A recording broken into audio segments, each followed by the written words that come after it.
So, ngayon mga pare ko, malalaman natin kung talagang kaya nitong bumuhay ng battery, no? Kasi ito, nasa apat na taon na ata to. 4 years na ata tong battery. Nakalagay ito sa Gixxer. So, nasira na yung, parang hindi na niya kayang paandarin yung Gixxer. So, ngayon, susubukan natin mga pare ko kung kaya ba natin tong i-repair. Yan. Lagyan natin ito dito sa positive. Then, ito naman sa negative.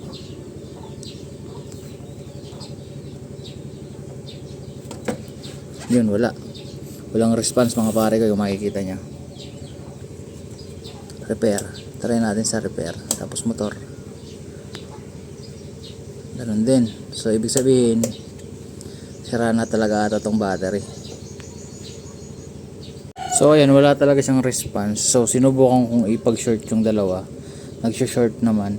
So ibig sabihin ito talaga may problema na battery. So subukan natin, ilagay lang natin sa repair. Then balikan natin mamaya. Pero wala talagang response, oh.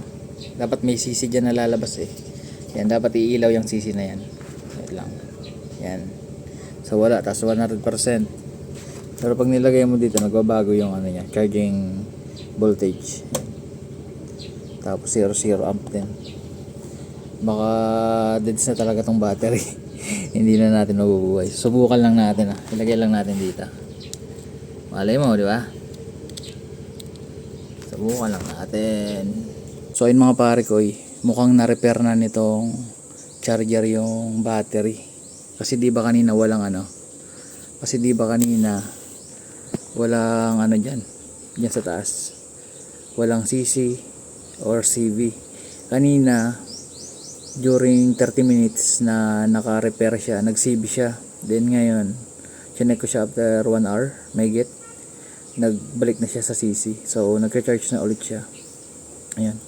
Nagkakarga na siya 4.4 amperes tapos 15.5 volts. So ayan, mamaya balikan ulit natin siya. So mamaya ibabalik ko na siya sa intelligence pag masyadong mainit na siya. Normal na iinit siya mga pare ko pag nasa repair mode. Mga pare ko, na-revive pa yung ano, na-revive pa yung tawag na ito, yung battery. Yan, full charge na siya. Naka sa intelligence mode, yan, full charge.